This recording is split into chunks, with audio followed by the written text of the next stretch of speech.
சிவாய நமக.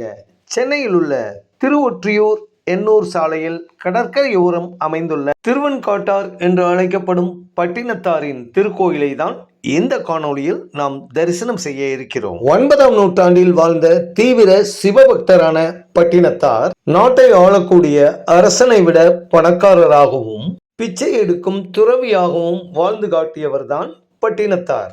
திருவொற்றியூரில் உள்ள சிவபெருமானை வழிபாடு செய்து கொண்டு அங்கேயே தங்கியிருந்த பட்டினத்தார் இந்த கடற்கரையோரம் ஆடு மேய்க்கும் சிறுவர்களுடன் விளையாடி கொண்டு இருந்தார். அந்த விளையாட்டில் சிறுவர்கள் அவரை ஒரு குழியில் மணல் மற்றும் செடிகளால் மூடினர். ஆனால் சிறிது நேரத்தில் அவர் மற்றொரு குழியில் இருந்து வெளியே வருவார். ஒருமுறை சிறுவர்கள் அவரை மணலில் வைத்து மூடிய போது பட்டினத்து அடிகளார் வெளியே வராமல் சிவபெருமானோடு ஒன்றி சிவலிங்கமாக மாறினார். சிறுவர்கள் அந்த இடத்தை தோண்டி பார்த்த பொழுது அந்த இடத்தில் பட்டினத்து அடிகளாருக்கு பதிலாக சிவலிங்கமே இருந்தது. அந்த சிவலிங்கம் இருந்த கடற்கரை ஓரத்தில் தான் இப்பொழுது பட்டினத்தார் திருக்கோயில் எழுப்பப்பட்டுள்ளது. இதை இங்குள்ள மக்கள் பட்டினத்தார் ஜீவசமாதி என்றே அழைக்கின்றனர். கடல் அலையின் ஓசையை ரசித்துக் கொண்டே திருவெண்காட்டார் என்று அழைக்கப்படும் பட்டினத்தாரின் திருக்கோயிலை நாம் இப்பொழுது தரிசனம் செய்வோமா?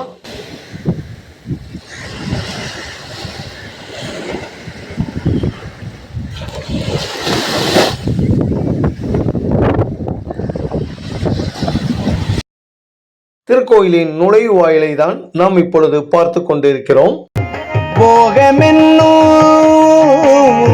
பொற்புடைய முயற்சி எங்கே என்ன ஓர்ந்தே வேதத்தின் பொருள் எங்கே ஆகமங்கள் விரிக்கின்ற துறை எங்கே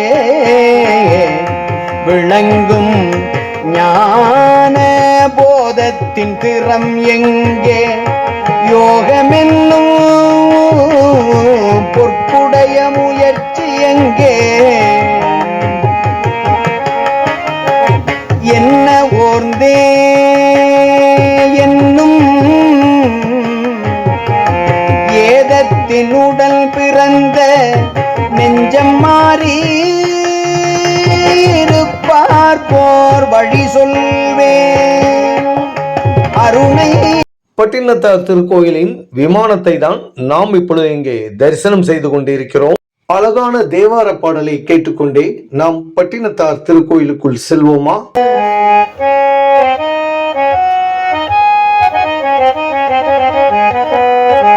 மலரு சிலம்படி வாழ்த்தி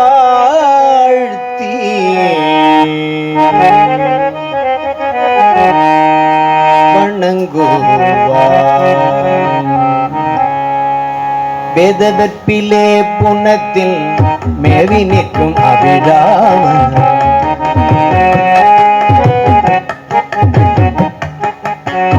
வேதவற்பிலே புனத்தில் மேவி. பட்டினத்தார் திருக்கோயிலின் முன்பக்க நுழைவு வாயிலை தான் இப்பொழுது இங்கே நாம் தரிசனம் செய்கிறோம். பாதபத்மம் இது சச்சை முடி தோய வேதவிலே புனத்தில் மேவினிக்கும் அபிராம.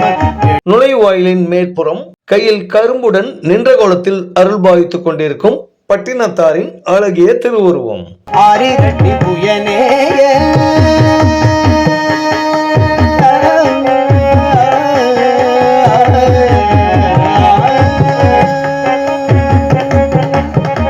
ஆதரித்து வேளை புக்க ஆரிரட்டி புயனேய ஆதரித்து வேளை புக்க ஆதரித்து வேளை புக்க ஆரிரட்டி புயனேய ஆதரத்தோடாதரிக்க ஆன புத்தி புகழ்வாயே. கருவறையின் அருகே அமைக்கப்பட்டுள்ள விநாயக பெருமானின் திருவுருவத்தை தான் தரிசனம் செய்கிறோம். ஆதரத்தோடாதரிக்க ஆன புத்தி புகழ்வாயே காதுமுற்ற வீர. பட்டினத்தார் முக்தி அடைந்தவுடன் அவருடைய திருமேனி சிவலிங்கமாக மாறியது. அந்த லிங்க திருமேனியை தான் நாம் இப்பொழுது கண்குளிர தரிசனம் செய்து கொண்டிருக்கிறோம்.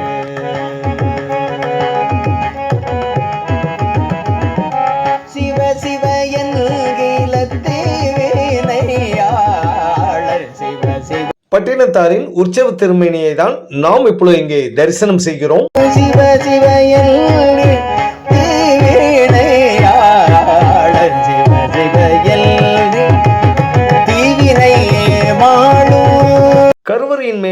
புறப்பட்டுள்ள விமானத்தில் நின்ற கோலத்தில் அருள்பாய்த்துக் கொண்டிருக்கும் பட்டினத்தாரின் திருவுருவம்.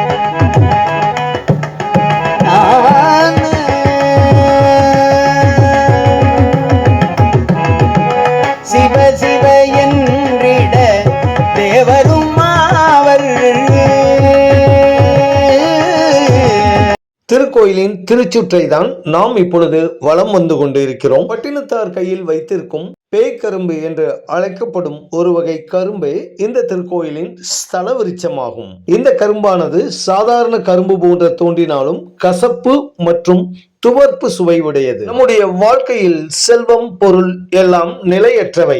இந்த பேய் கரும்பை போல கசப்பானவை. சிவபெருமானை அடைவதே உண்மையான இன்பம் என்ற தத்துவத்தை தான் இந்த பேய் கரும்பு நமக்கு உணர்த்துகிறது. பட்டினத்தார் சிவபெருமானை அடைய தவம் செய்த பொழுது பட்டினத்தாரின் கனவில் தோன்றிய சிவபெருமான் கசப்பான பேய் கரும்பானது எந்த இடத்தில் தித்திப்பாக இருக்கிறதோ, அதாவது இனிப்பான சுவை தருகிறதோ, அந்த இடத்தில் நீ என்னை வந்து அடைவாய் என்று சிவபெருமான் கூறினார். முக்தியை தேடி பல திருக்கோயிலுக்கு சென்ற பட்டினத்து அடிகளார் திருவொற்றியூர் கடற்கரை பகுதியில் அமைந்துள்ள இந்த இடத்திற்கு வருகை தந்த பொழுது இங்குள்ள பேய்கரும்பை பட்டினத்தார் சுவைத்த பொழுது அது தித்திப்பான சுவை கொடுத்தது. இந்த இடமே தனக்கான முக்தி தலம் என்று உணர்ந்த பட்டினத்தார் கடற்கரையில் விளையாடி கொண்டிருந்த சிறுவர்களுடன் தானும் விளையாடுவது போல் விளையாடி சிவபெருமானுடன் ஒன்றாக கலந்தார். அதனால்தான் பட்டினத்தாரின் திருவுருவத்தை நாம் எப்பொழுதும் கையில் கரும்புடனே தரிசனம் செய்ய முடியும்.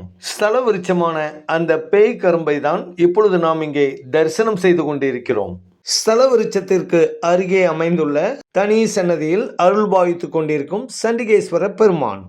பட்டினத்தாரின் திருக்கோயிலை தரிசனம் செய்ததால் நாங்கள் பெற்ற ஆனந்தமயமான உணர்வை நீங்களும் இந்த காணொளியின் மூலம் கண்டு அடைந்திருப்பீர்கள் என்ற நம்பிக்கையுடன் அடியார்கள் அனைவரும் பட்டினத்தார் அருளால் உண்மையான இன்பம் என்பதை உணர்ந்து வாழ வேண்டும் என்ற பிரார்த்தனையுடன் தங்களிடமிருந்து விடைபெறுகிறோம். சிவாய நமக. தேவருவா